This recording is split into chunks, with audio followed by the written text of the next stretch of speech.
नमस्कार साथियों, स्वागत है आपका अमित जैन पी पर। मैं हूं अमित चौहान और आप देख रहे हैं यूपीपीएससी का लेटेस्ट पीवाईक्यू सीरीज। आज हम सॉल्व करने जा रहे हैं जियोग्राफी के लेटेस्ट प्रीवियस ईयर क्वेश्चंस को, जिसको यूपीपीएससी ने हाल ही के कई परीक्षाओं में पूछा हुआ है। इससे पहले हमने जियोग्राफी के 4 पार्ट को कवर कर लिया है। अगर आप उसे देखना चाहते हैं, उसका लिंक आपको डिस्क्रिप्शन में मिल जाएगा।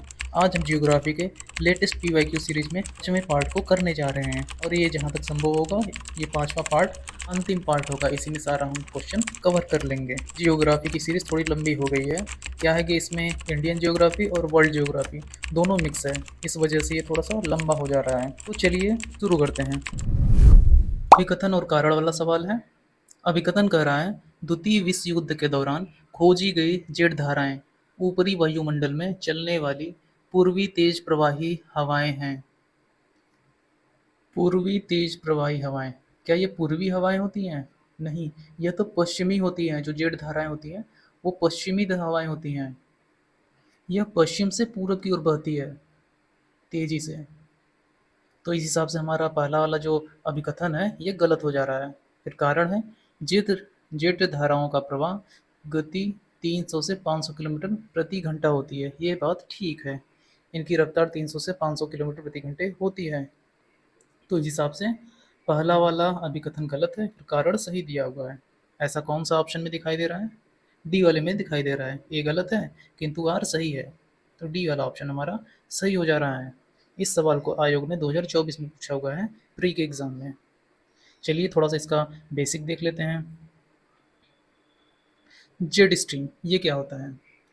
यह होता है क्षोभ मंडल की ऊपरी सीमा पर पश्चिम से पूर्व दिशा में बहने वाली तीव्र गति की वायु धाराएं। यह लगभग 9 से 12 किलोमीटर की ऊंचाई पर बहती है। इसकी खोज द्वितीय विश्व युद्ध के दौरान हुई थी, जब अमेरिकी बॉम्बर विमानों को जापान की ओर उड़ान भरते समय अत्यधिक विपरीत गति का सामना करना पड़ रहा था, जेट स्ट्रीम के कारण, जो कि पश्चिम से पूर्व की ओर बह रही थी। बाकी जो फला वाला स्टेटमेंट है इसका भी थोड़ा सा विश्लेषण कर लेते हैं।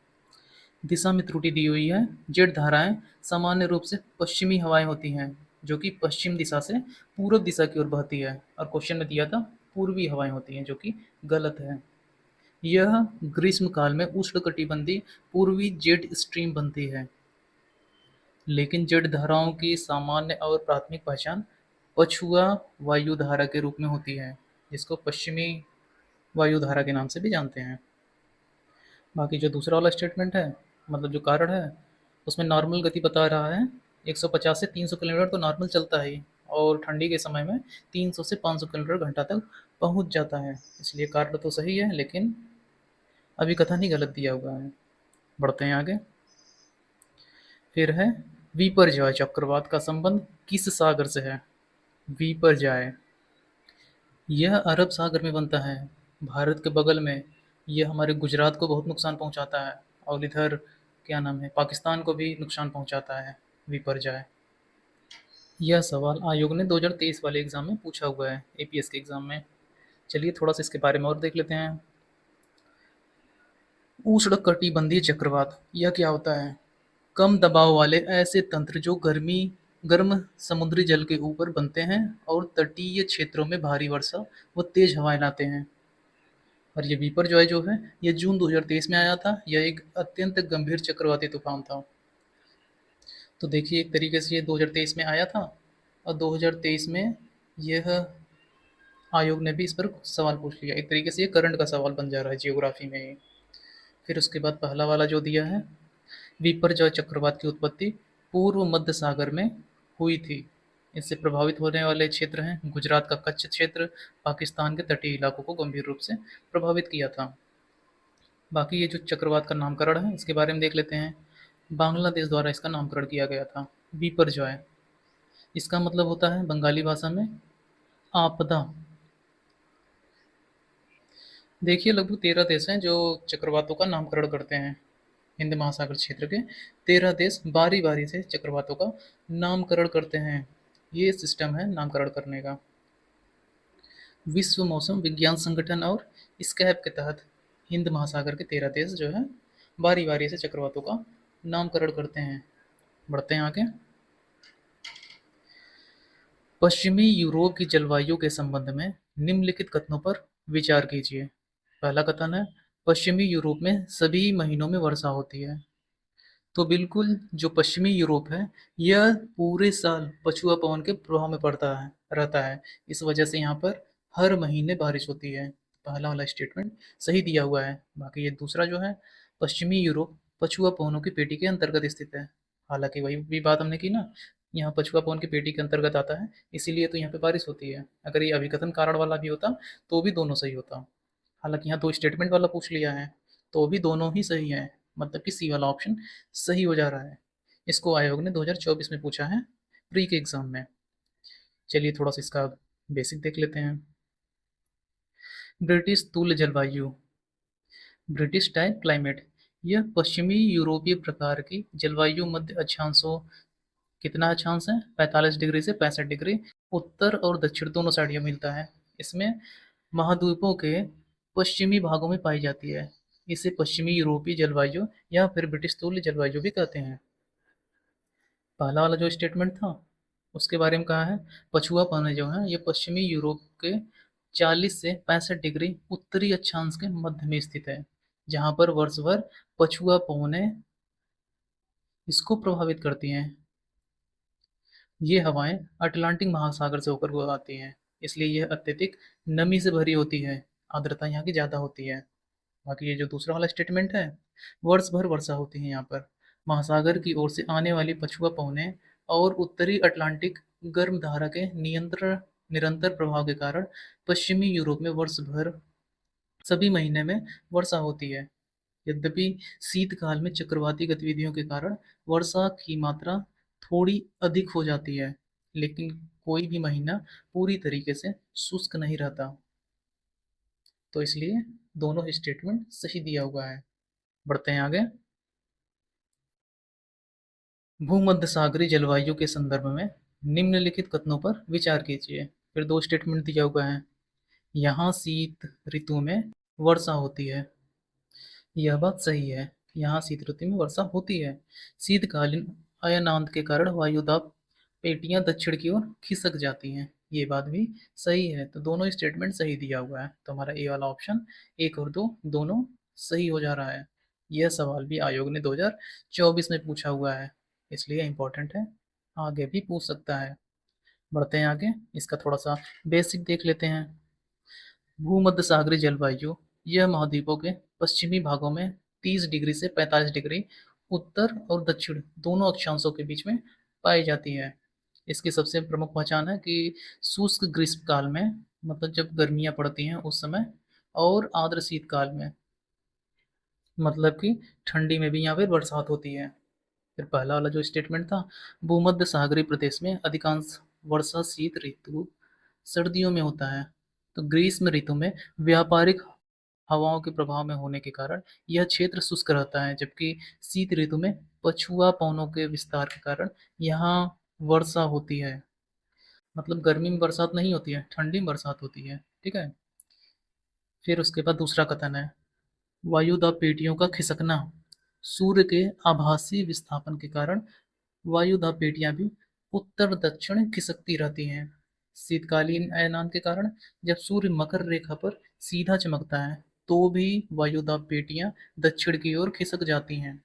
इस खिसकाव के कारण उत्तरी गोलार्ध के भूमध्य सागर क्षेत्र में पछुआ हवाएं, जो कि नमी लाती हैं, यह सक्रिय हो जाती हैं और शीतकाल वर्षा का कारण बन जाती हैं। तो ये था कुछ बेसिक बातें। बढ़ते हैं आगे। दो सूची दिया हुआ है और इसको हमें मिलान करना है। पहला है पौधारोपणशाला। इसमें कृषि के उद्गम और विकास को बताया गया है। इसमें यह बताया गया है कि मानव ने सबसे पहले पौधों का घरेलूकरण और रोपण किस तरीके से और कहाँ शुरू किया था। इस सिद्धांत को दिया था सी ओ सावर ने। सी ओ सावर हमें थर्ड वाले ऑप्शन में पॉइंट में दिखाई दे रहे हैं।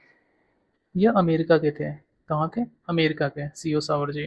फिर दूसरा है क्रायोफाइट स्टेपी। मतलब कि ये ऐसे वनस्पति होते हैं जो बहुत ठंडे इलाके में उगते हैं।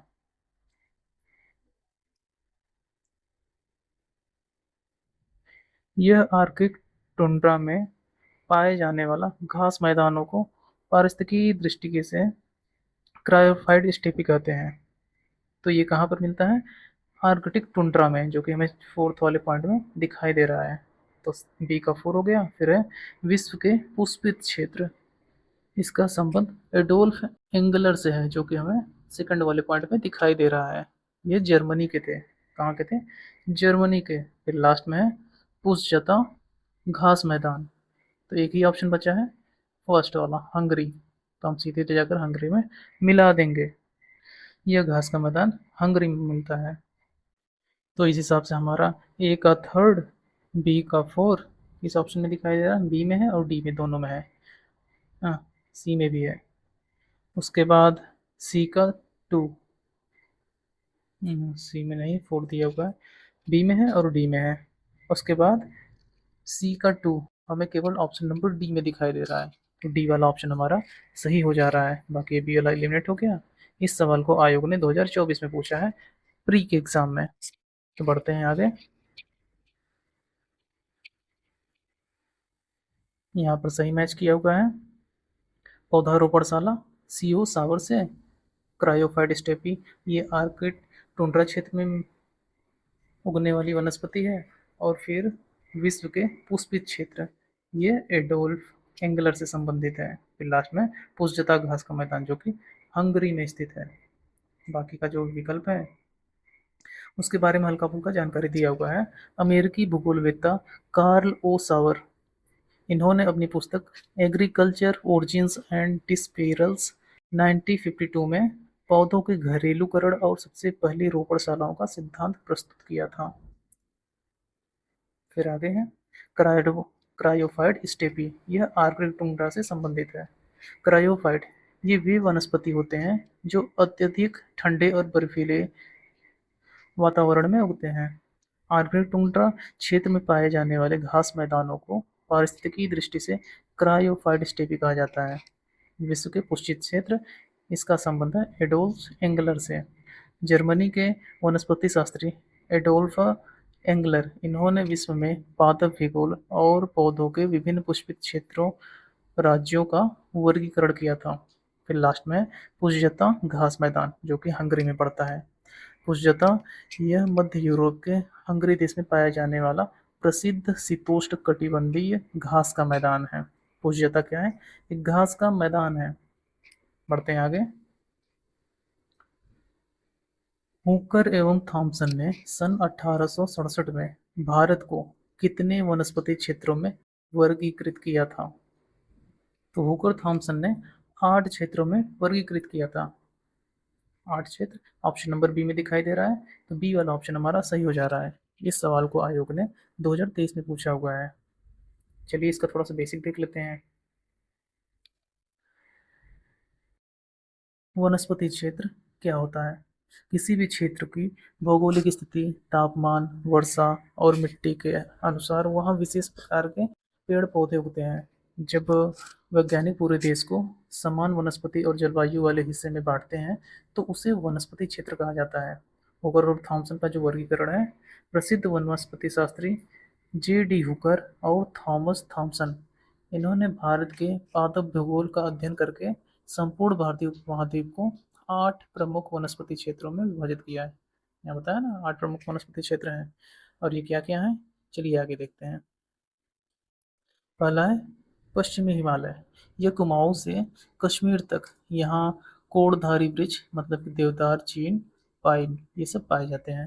फिर है पूर्वी हिमालय, यह सिक्किम से अरुणाचल प्रदेश तक अधिक वर्षा के कारण यहाँ सदाबहार वन और ओके ओक मैंगलोनिया पाए जाते हैं। फिर है सिंधु का मैदान, यह पंजाब, हरियाणा, राजस्थान, इन सब में शुष्क जलवायु के कारण यहाँ कटीली झाड़ियाँ और कैक्टस मिलते हैं।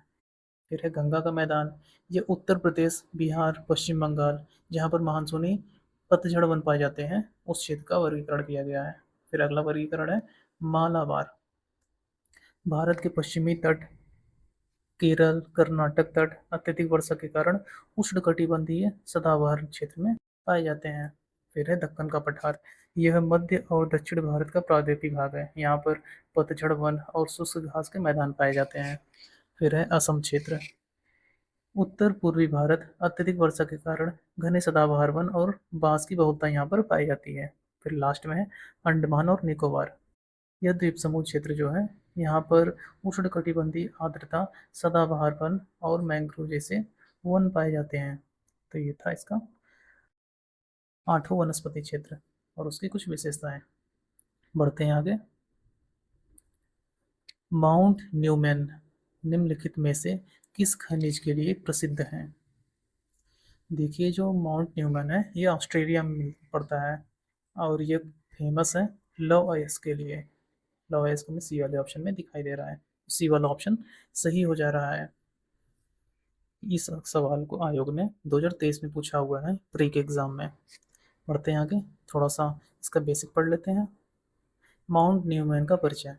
इसकी जो भौगोलिक स्थिति है, यह पश्चिमी ऑस्ट्रेलिया के पीलबारा क्षेत्र में स्थित है। कहाँ पर? पश्चिम ऑस्ट्रेलिया के पीलबारा क्षेत्र में। इसकी विशेषता है कि यह दुनिया की सबसे बड़ी खुली लौह अयस्क खदानों में से एक है। यहाँ से उच्च गुणवत्ता वाले हेमेटाइट लौह अयस्क का उत्खनन किया जाता है। फिर बाकी अन्य विकल्प में दिया था तांबा। विश्व में तांबे के उत्पादन के लिए चिली का चुक्विकामाटा क्षेत्र और पेरू विश्व में प्रसिद्ध है। ऑस्ट्रेलिया में तांबे के लिए ओलंपिक डैम और माउंट ईसा प्रसिद्ध खदानें हैं। फिर है मैग्नीज। मैग्नीज का उपयोग मुख्य रूप से इस्पात बनाने वाले और उसकी कठोरता बढ़ाने वाले के लिए किया जाता है। मतलब कि इस्पात बनाने और उसकी कठोरता बढ़ाने के लिए। दक्षिण अफ्रीका का कालाहारी क्षेत्र और ऑस्ट्रेलिया का ग्रोट आइलैंड मैग्नीज खनन के लिए प्रसिद्ध है। दक्षिण अफ्रीका का कालाहारी क्षेत्र। फिर है बॉक्साइट। बॉक्साइट एल्युमिनियम का मुख्य अयस्क है। ऑस्ट्रेलिया विश्व में बॉक्साइट के का सबसे बड़ा उत्पादक है। यहाँ का वीपा और डार्लिंग रेंज क्षेत्र बॉक्साइट खनन के लिए जाना जाता है। बढ़ते हैं आगे।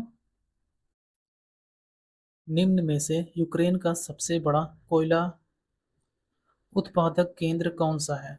तो ये देखिए, न्यूज़ में बना हुआ था 2023 में, इस वजह से शायद आयोग ने करंट का इशू था इस वजह से पूछ लिया। तो दोनास्क रीजन उस समय बहुत ही फेमस था, हालांकि अभी भी है। यूक्रेन का सबसे बड़ा कोयला उत्पादन केंद्र यही था और यहाँ पर रूस ने अटैक भी किया था, शायद इस वजह से आयोग ने पूछा हुआ है। बढ़ते हैं आगे, इसका बेसिक देख लेते हैं थोड़ा सा। डोनास्क के बारे में कहा है। डोनास्क यूक्रेन के दोनबास औद्योगिक क्षेत्र का मुख्य केंद्र है। यह यूक्रेन का सबसे बड़ा और प्रमुख कोयला खनन और भारी उद्योग इस्पात निर्माण का केंद्र है। यहाँ उच्च गुणवत्ता वाला एंथ्रेसाइट और बिटुमिनस कोयला पाया जाता है। बाकी का जो विकल्प है खार्किव, ये यूक्रेन का दूसरा सबसे बड़ा शहर है। यह मुख्य रूप से भारी मशीनरी, ट्रैक्टर, टैंक निर्माण इसके औद्योगिक केंद्र के रूप में प्रसिद्ध है। फिर है जेपोरिजिया। यह नीपर नदी के किनारे स्थित एक शहर अपनी जल विद्युत संयंत्र, परमाणु ऊर्जा और एल्युमिनियम धातु विज्ञान उद्योग के लिए जाना जाता है। लास्ट में कि ये यूक्रेन की राजधानी है और सबसे बड़ा राजनीतिक, सांस्कृतिक तथा प्रशासनिक केंद्र है। कहाँ का? यूक्रेन का। बढ़ते हैं आगे। जस्ता एवं सीसा के लिए प्रसिद्ध ब्रोकन हिल कहाँ स्थित है? तो ये ऑस्ट्रेलिया में पड़ता है। ऑस्ट्रेलिया हमें ऑप्शन नंबर बी में दिखाई दे रहा है, बी वाला ऑप्शन सही हो जा रहा है। इस सवाल को आयोग ने 2023 में पूछा हुआ है। चलिए इसका बेसिक देख लेते हैं।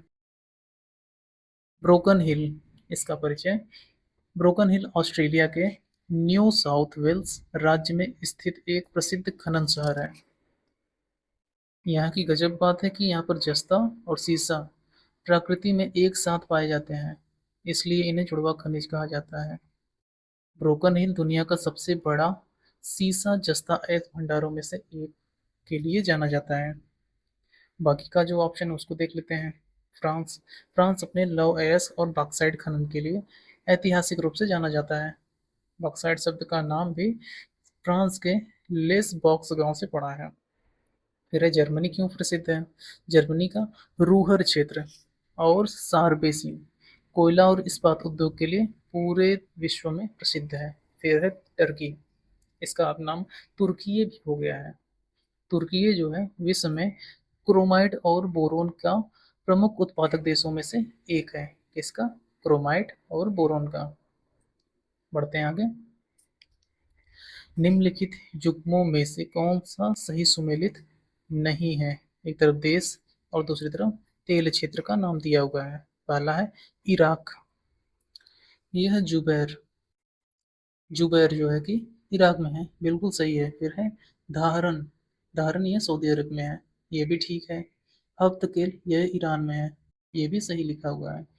फिर काशगर, यह कुवैत में नहीं है, यह कजाकिस्तान में है। कहाँ पर? कजाकिस्तान में, न कि कुवैत में। कुवैत में एक जगह है बुर्गन। कुवैत जो है कि बुर्गन के लिए फेमस है। वहाँ पर बुर्गन बहुत बड़ा तेल क्षेत्र है जहाँ से तेल निकाला जाता है।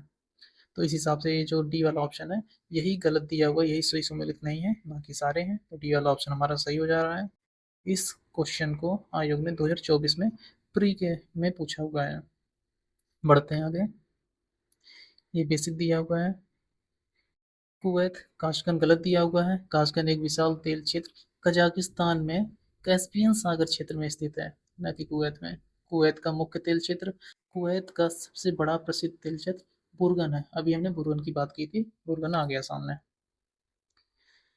बाकी जो इराक है, जुबैर इराक में स्थित है। यह दक्षिण पूर्वी इराक, बसरा के पास स्थित एक प्रमुख और बड़ा पेट्रोलियम क्षेत्र है। सऊदी अरब में पड़ता है धारन, ये किस सही दिया हुआ है धारन। यह सऊदी अरब के पूर्वी प्रांत का एक प्रमुख शहर और तेल क्षेत्र है। यहाँ प्रसिद्ध तेल कंपनी सऊदी अरामको का मुख्यालय भी स्थित है। फिर है ईरान। ईरान में है हफ्तकेल। हफ्तकेल ईरान के खुजिस्तान प्रांत में स्थित एक ऐतिहासिक और प्रमुख खनिज तेल उत्पादक क्षेत्र है। तो ये था कुछ बेसिक। बढ़ते हैं आगे। रूस में कुजबास क्षेत्र के संदर्भ में निम्नलिखित में से कौन से कथन सही है? कुजबास क्षेत्र जो रसिया में है। पहला है यह क्षेत्र कोयला और लौह अयस्क में समृद्ध है। तो बिल्कुल यहाँ पर कोयला और लौह अयस्क बड़ी मात्रा में पाए जाते हैं। फिर दूसरा स्टेटमेंट है नोवोसिबिर्स्क इस क्षेत्र का एक महत्वपूर्ण औद्योगिक केंद्र है। ये जगह का नाम है नोवोसिबिर्स्क। ये दूसरा वाला स्टेटमेंट भी सही दिया हुआ है। यह एक औद्योगिक केंद्र है जो कि बहुत ज़्यादा इंपॉर्टेंट है। तो दोनों ही ऑप्शन सही दिया हुआ है, मतलब स्टेटमेंट। तो यहाँ पर ए वाला जो ऑप्शन है सही हो जा रहा है। एक और दो दोनों ही सही हैं। इस सवाल को आयोग ने 2023 में पूछा हुआ है, आर के एग्जाम में, जो कि कैंसिल हो गया था।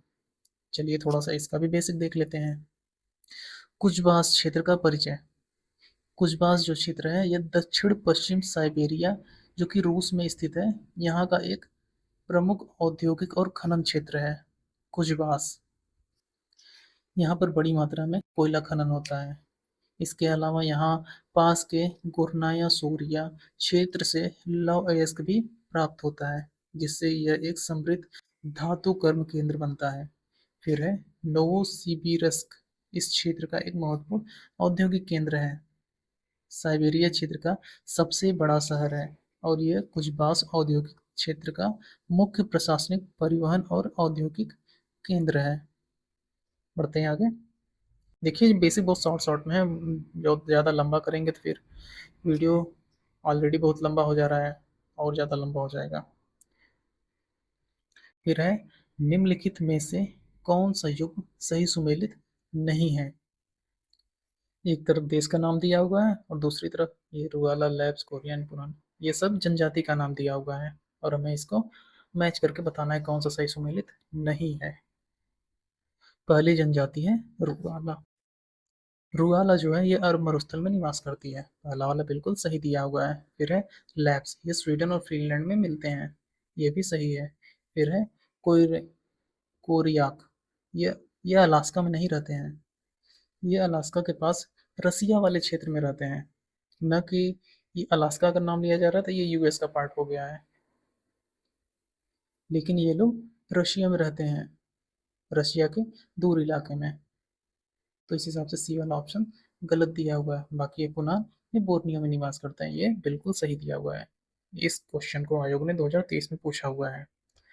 बढ़ते हैं आगे, इसका थोड़ा सा डिस्क्रिप्शन देख लेते हैं, बेसिक देख लेते हैं। अलास्का, यह कोरियाक कोरियाक जो कि गलत दिया हुआ है। कोरियाक यह जनजाति रूस के सुदूर पूर्व कमचटका प्रायद्वीप क्षेत्र की मूल निवासी जनजाति है, अलास्का की नहीं है। अलास्का की मेन जनजातियां कौन कौन सी हैं? इनपुट और एलेऊथ, ये जनजातियां यहाँ पर निवास करती हैं। फिर आगे देखते हैं, अरब मरुस्थल में रुआला सही दिया हुआ है। रुआला यह अरब के मरुस्थल क्षेत्र में निवास करने वाली एक बद्दू जनजाति शाखा है। फिर लैप्स, इन्हें सामी लोग भी कहा जाता है। यह स्कैंडिनेवियाई देश स्वीडन, नॉर्वे, फिनलैंड के टुंड्रा प्रदेश में मूल जनजाति आबादी है। फिर लास्ट में बोर्नियो, यहाँ पर रहते हैं पुनान लोग। ये दक्षिण पूर्वी एशिया के बोर्नियो द्वीप के वर्षा वनों में रहने वाली एक पारंपरिक शिकारी एवं संग्रहकर्ता जनजाति है। तो इस हिसाब से ये सही दिया हुआ है। बाकी जो सी वाला ऑप्शन था वही गलत था। बढ़ते हैं आगे, निम्नलिखित में से कौन सा सही सुमेलित है? फिर से सुमेलित करने वाला फिर से आ गया है। ए है हेलक्लाइन, हेलोक्लाइन।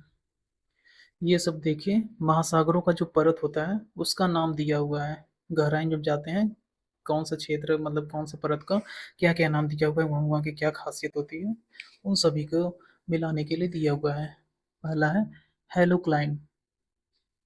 यह जो है महासागरों में गहराई के साथ लवणता में होने वाले तेजी से परिवर्तन की सीमा को दर्शाता है या फिर उस परत को दर्शाता है, न कि सागर के जल तापमान को। ये पहला वाला गलत दिया हुआ है। फिर दूसरा है थर्मोक्लाइन। यह क्या बताता है? यह सागर जल की वह गहराई वाली परत होती है जहाँ पर सागरीय जल का तापमान तेजी से गिरता है। और यहाँ लिखा है वायु का तापमान। वायु का तापमान कहाँ से आ जाएगा? तो ये वाला ऑप्शन भी मतलब कि गलत लिखा हुआ है।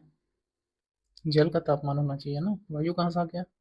फिर है इकोक्लाइन। इसका मतलब है कि दो अलग अलग इकोसिस्टम हैं, उनके बीच पर्यावरणीय पारिस्थितिकी या फिर भौतिक विशेषताओं में क्रमिक परिवर्तन का क्षेत्र होता है। तो इस हिसाब से ये जो जैव विविधता केवल लिखा हुआ है, यह भी गलत हो जा रहा है। यहाँ पर केवल जैव विविधता की बात नहीं की जा रही है, यहाँ पर दो इकोसिस्टम होना चाहिए और उनमें ग्रेजुअल चेंज की बात की जा रही है, ऐसे क्षेत्र की बात की जा रही है, केवल जैव विविधता की बात नहीं की जा रही है। तो इस हिसाब से ये गलत हो जा रहा है। फिर लास्ट में है पाइक्नोक्लाइन। इसका मतलब होता है कि जब आप सागर में नीचे जाते रहते हैं तो जो जल का घनत्व होता है वो बदलता रहता है। तो इसमें लिखा है सागरी जल का घनत्व, ये बिल्कुल सही दिया हुआ है। यह सवाल आयोग ने 2024 में पूछा हुआ है, तो डी वाला ऑप्शन हमारा सही है, बाकी कोई ऑप्शन सही नहीं है। बढ़ते हैं आगे, यहाँ थोड़ा सा बेसिक है। पाइक्नोक्लाइन, यह महासागरों में गहराई के साथ जल के घनत्व में तीव्र परिवर्तन की परत को दर्शाता है, यह सही दिया था। बाकी का जो ऑप्शन है हेलोक्लाइन, यह महासागरों में गहराई के साथ लवणता में होने वाले तीव्र परिवर्तन की सीमा को दर्शाता है, लेकिन उसमें सागरी जल का तापमान लिखा हुआ था ऑप्शन में। फिर है थर्मोक्लाइन। इसका मतलब है यह सागरी जल की वह गहराई वाली परत है जहाँ सागरी जल का तापमान तेजी से गिरता है। इकोक्लाइन, ये दो अलग अलग इकोसिस्टम या फिर जैविक समुदाय के बीच पर्यावरणीय पारिस्थितिकियों या फिर भौतिक विशेषताओं में क्रमिक परिवर्तन का क्षेत्र होता है, न कि केवल जैव विविधता का सूचक है। तो ये था कुछ बेसिक बात। बढ़ते हैं आगे, निम्नलिखित में से कौन सा बंदरगाह देश सही सुमेलित नहीं है? पहला है इगाको इगारका। इगारका चीन में नहीं, यह रूस में है। कहाँ पर है? रूस में। तो पहला वाला ही गलत दिया हुआ है। बाकी का ये जो ये जकार्ता है इंडोनेशिया में है, मॉन्टेविडियो उरुग्वे में है, रॉटरडैम नीदरलैंड में, बाकी के सही दिया हुआ है। इगार का यह रशिया में है। तो ए वाला ऑप्शन हमारा सही हो जा रहा है। इस सवाल को आयोग ने 2023 में पूछा हुआ है प्री के एग्जाम में। बढ़ते हैं आगे। यहाँ इसका थोड़ा सा बेसिक देख लेते हैं। इगार का चीन गलत दिया है। इगार का यह बंदरगाह रूस के क्रास्नोयार्स्क क्राई में येनिसेई नदी पर स्थित एक नदी बंदरगाह है। यह आर्कटिक वृत्त के उत्तर में स्थित है और मुख्य रूप से लकड़ी के निर्यात के लिए जाना जाता है। बाकी के ऑप्शन। जकार्ता, यह इंडोनेशिया में पड़ता है। इंडोनेशिया का सबसे बड़ा और व्यस्तम बंदरगाह है जकार्ता में ही। बाकी ये जो मोंटेवीडियो है उरुग्वे में ही है। ये दक्षिण अफ्रीका देश उरुग्वे की राजधानी और उसका सबसे बड़ा प्रमुख समुद्री बंदरगाह है। फिर लास्ट में रॉटरडैम, यह नीदरलैंड में पड़ता है। नीदरलैंड में स्थित यूरोप का सबसे बड़ा और व्यस्ततम समुद्री बंदरगाह है। तो ये था कुछ बेसिक। बढ़ते हैं आगे। ब्राज़ील मुख्य रूप से किसके लिए प्रसिद्ध है? देखिए, ब्राज़ील जो है कॉफ़ी उत्पादन में दुनिया का सबसे बड़ा उत्पादक और निर्यातक देश है। तो कॉफ़ी हमें सी वाले ऑप्शन में दिखाई दे रहा है। सी वाला ऑप्शन हमारा सही हो जा रहा है। इस सवाल को आयोग ने 2023 में पूछा हुआ है। बढ़ते हैं आगे। थोड़ा सा बेसिक देख लेते हैं। ब्राज़ील और कॉफ़ी उत्पादन विश्व में कौन सा स्थान है? ब्राज़ील विश्व में कॉफ़ी का सबसे बड़ा उत्पादक और निर्यातक देश है।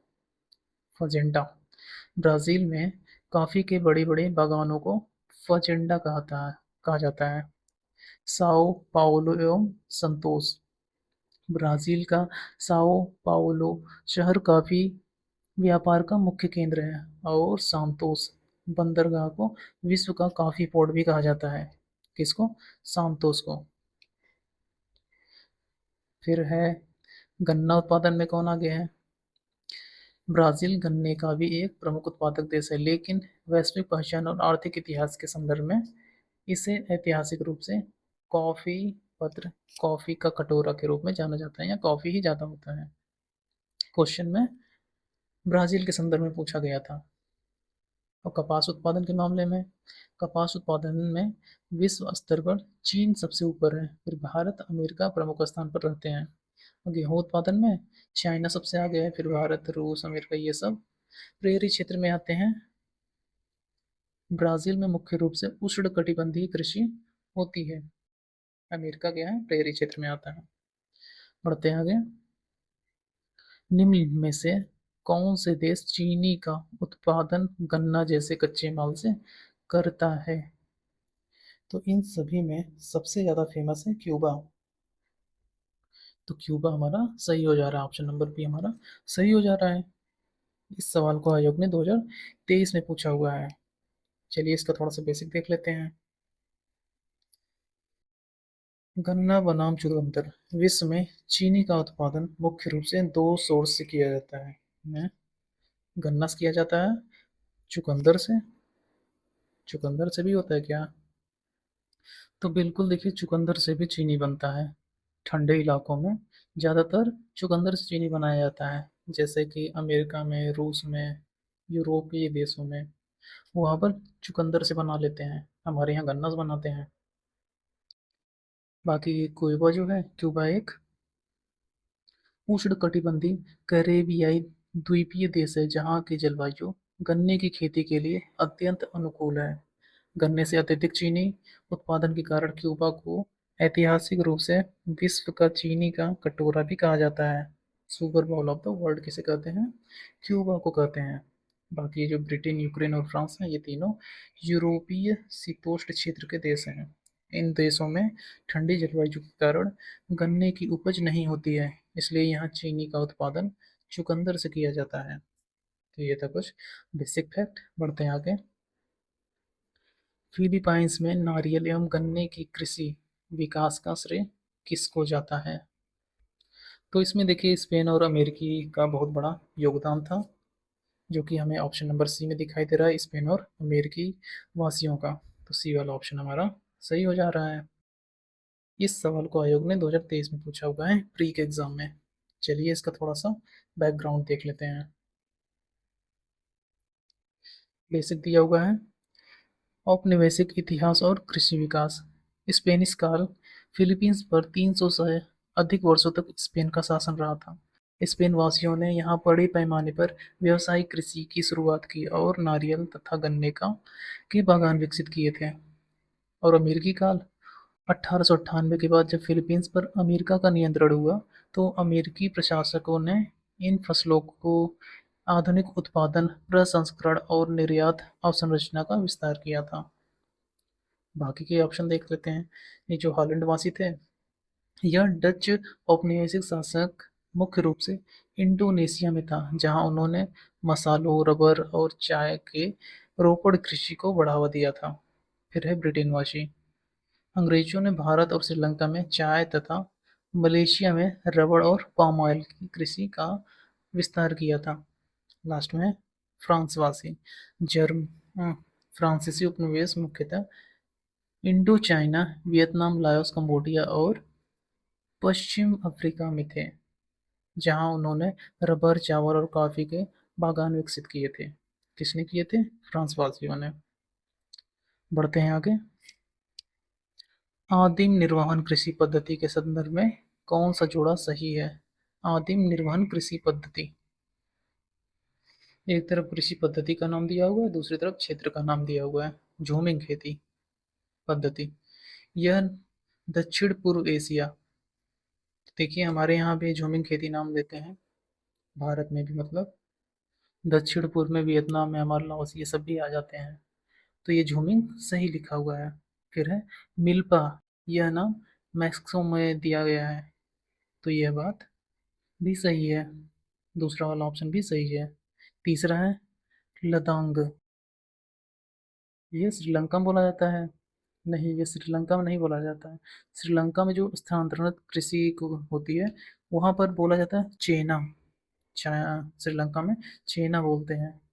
तो ये फिर जो लदांग है, यह कहाँ का है? यह है इंडोनेशिया का नाम। इंडोनेशिया और मलेशिया में स्थानांतरित कृषि को लदांग बोलते हैं। तो इस हिसाब से तीसरा वाला तो ठीक नहीं है, गलत है।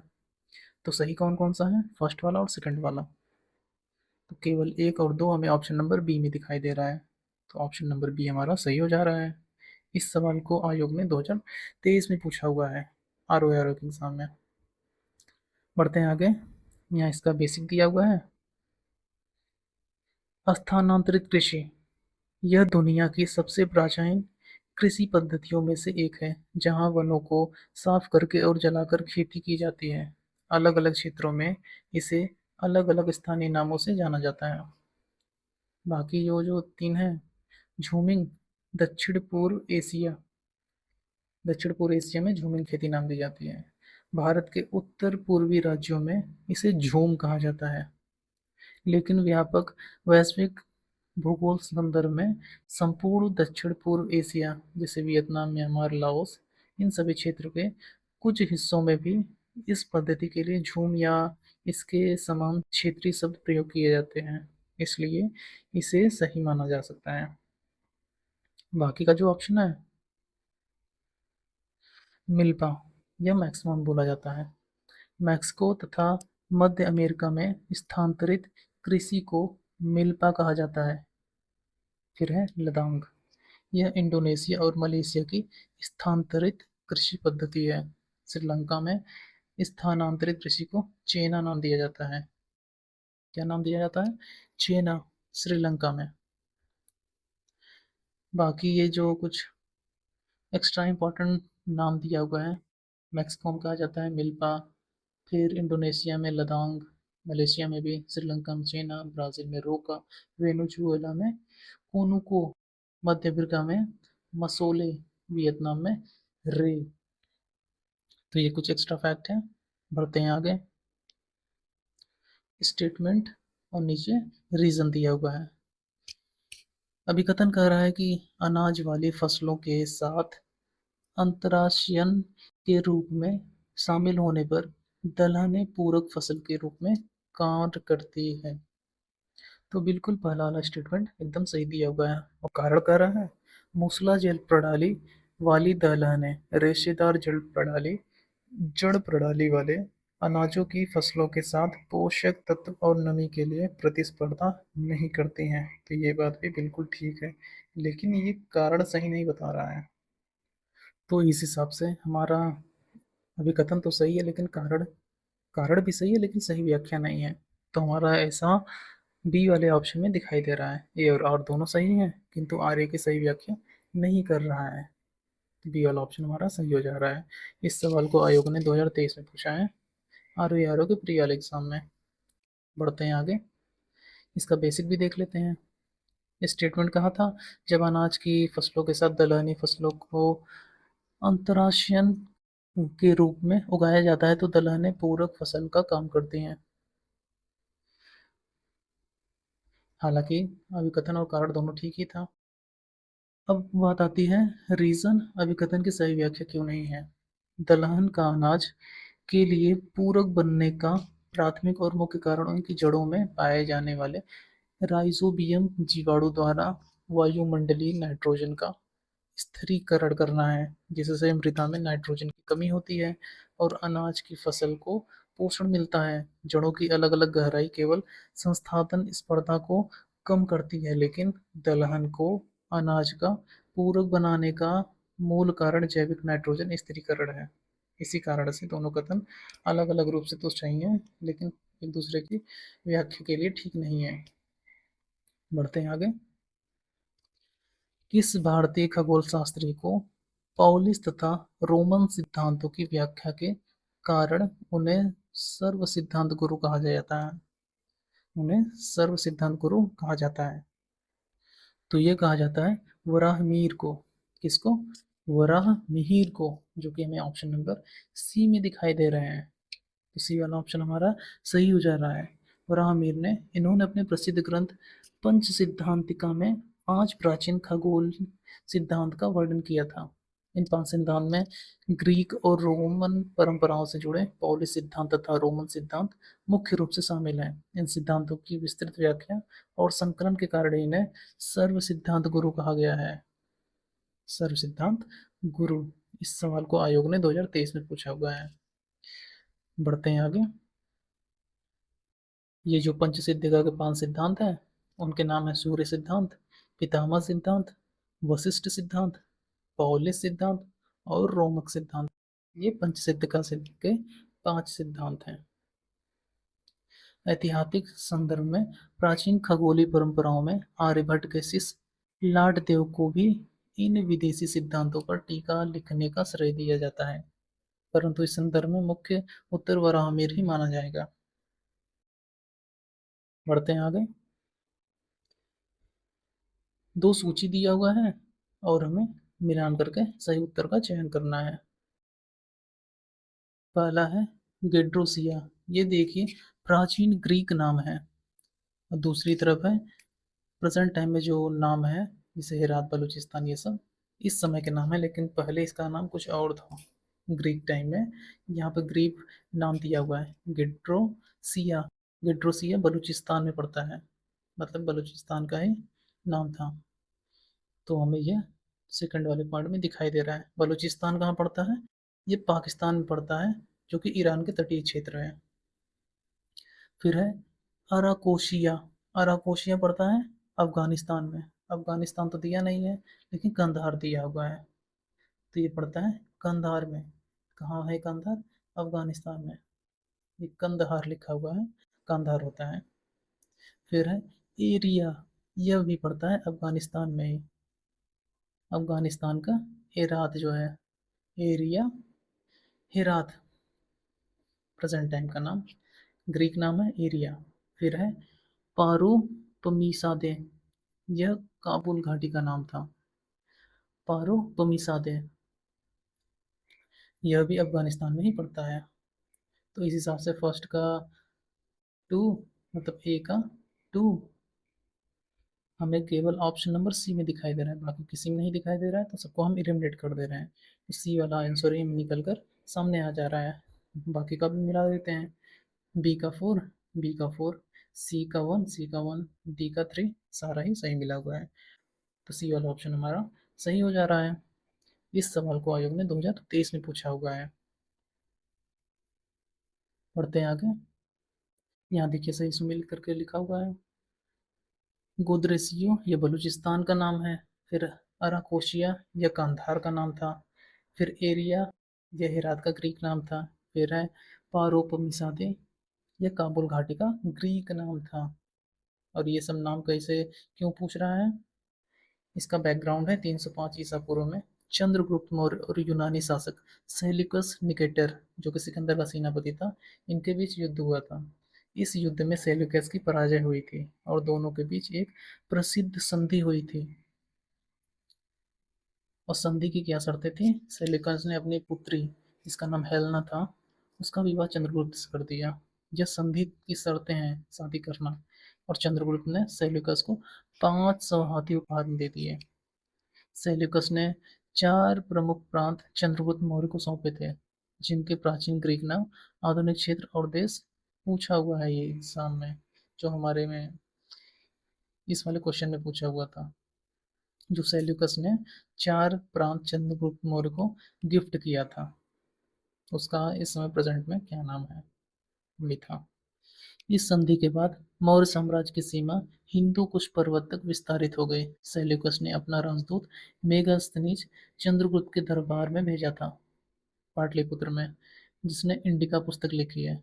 बहुत ही फेमस है, आप सभी जानते होंगे उसके बारे में। बढ़ते हैं आगे। तो यहाँ पर आज हमारा जियोग्राफी समाप्त होता है। मतलब उसका जितना भी हमारे पास अभी लेटेस्ट PYQ था, 2023 का था और 2024 का था।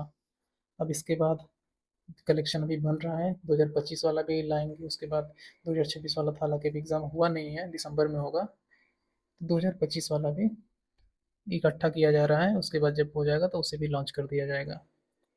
तो यहाँ तक आने के लिए आपका बहुत बहुत धन्यवाद। अब मिलते हैं नए वीडियो में, नए विषय के PYQ के साथ। आयोग का ही PYQ रहेगा। मिलते हैं अगले वीडियो में।